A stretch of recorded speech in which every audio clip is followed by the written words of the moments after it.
ನಿಲೋಗಲ್ ಗ್ರಾಮದಿಂದ ಚಿಕ್ಕೇಸರೂರು ಗ್ರಾಮಕ್ಕೆ ಡಾಂಬರ್ ರಸ್ತೆ ಮಾಡ್ತಿರತಕ್ಕಂಥವ್ರು ನಮ್ಮ ಲಿಂಗಸೂರು ಕ್ಷೇತ್ರದ ಶಾಸಕರ ಸಹೋದರರಾದ ಕರಿಯಪ್ಪ ವಜ್ಜಲ್ರವರು.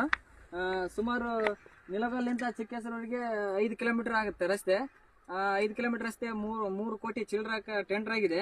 ಯಾವ ರೀತಿ ಕಳಪೆ ಕಾಮಗಾರಿಕೆ ಮಾಡಕತ್ತಾರಂತಂದ್ರೆ ಇವರು ಶಾಸಕರ ಸಹೋದರ ಕರಿಯಪ್ಪ ವಜ್ಜಲ್ ಅವರು.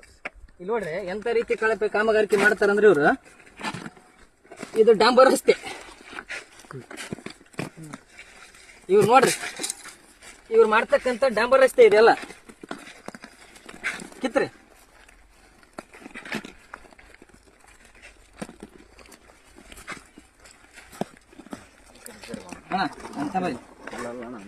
ಯಾವ ರೀತಿಯಾಗಿ ಇವರು ಕೆಲಸ ಮಾಡ್ತಾರಂತಂದ್ರೆ ತಾಲೂಕಿನಾಗ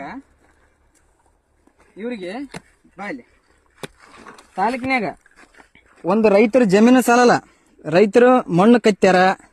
ಅದಾದ ಮೇಲೆ ನಮ್ಮ ಸುತ್ತಮುತ್ತಲಿನ ಐತಿಹಾಸಿಕ ಸ್ಥಳವಾದ ಜಲದುರ್ಗದ ಕೃಷ್ಣಾ ನದಿಯನ್ನು ಮುಚ್ಚಾರ, ಒಳಗೆ ಕಲ್ಲು ಹಾಕಿ ಈ ರೀತಿ ಕಳಪೆ ಕಾಮಗಾರಿಕೆ ರಸ್ತೆ ನಡೆಸ್ಯಾರ. 3 ಕೋಟಿ ಚಿಲ್ಲರೆ ಇರ್ತಕ್ಕಂಥ ರಸ್ತೆ ಇದೆ. ಯಾರು ಇವ್ರು ಮಾಡಿದಾರೋ? ಜನಪ್ರತಿನಿಧಿಗಳು, ಶಾಸಕರ ಸಹೋದರರು. ಏನ್ ಮಾಡಕತ್ತಾರ ಇದಕ್ಕೆ ಸಂಬಂಧಪಟ್ಟ ಅಧಿಕಾರಿಗಳು? ಏನ್ ಮಾಡಕತ್ತಾರ? ಏನ್ ಹೆಸರು ಮನ್ಯಾಗ ಕುಂತಕಂತ ಏನ ಚಾ ಕುಡಿಯಕತ್ತಾರೋ? ಏನ್ ದನಗಿನ ಕಾಯಕ್ ಹೋಗ್ಯಾರೋ? ಯಾರು ಹೇಳೋರು ಕೇಳೋರಿಲ್ಲ. ಇವರು ಬಸವರಾಜ ಅಣ್ಣನವರು ನನಗೆ ಕಾಲ್ ಮಾಡಿದ್ರು, ನಮ್ಮೂರಲ್ಲಿ ಈ ರೀತಿ ಕಳಪೆ ಕಾಮಗಾರಿಕೆ ನಡೆಕಡಿತಿ ಬಾರಪ್ಪ ಅಂತ. ಬಂದ್ ನೋಡಿದ್ವಿ. ಸುಮಾರು 30 ಕಿಲೋಮೀಟರ್ ಅಂತ ದೂರಲಿಂದ ಬಂದಿವಿ.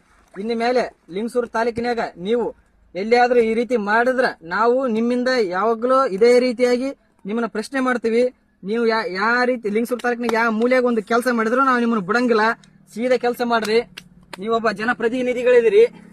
ನೀವೇನ ಸಾಮಾನ್ಯ ಬಡವರಲ್ಲ, ಒಳ್ಳೆ ಒಬ್ಬ ಬಡ ಕಾಂಟ್ರಾಕ್ಟರ್ ಅಲ್ಲ, ಸಾವಿರಾರು ಕೋಟಿ ಒಡೆಯರಿದ್ದೀರಿ. ಬೇಕಾದಷ್ಟು ಐತಿ.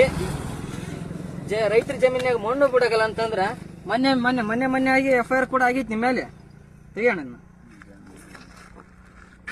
ಮೊನ್ನೆ ಕೂಡ ಇವ್ರ ಮೇಲೆ FIR ಆಗೈತಿ. ತೋರ್ಸ್ರಿ. ಭಾಳ ದಿನ ಆಗಿಲ್ಲ, 1 ವಾರ ಆಯ್ತು. ಮತ್ತೆ 1 ವಾರದೊಳಗ ಇಂಥ ಕೆಲಸ.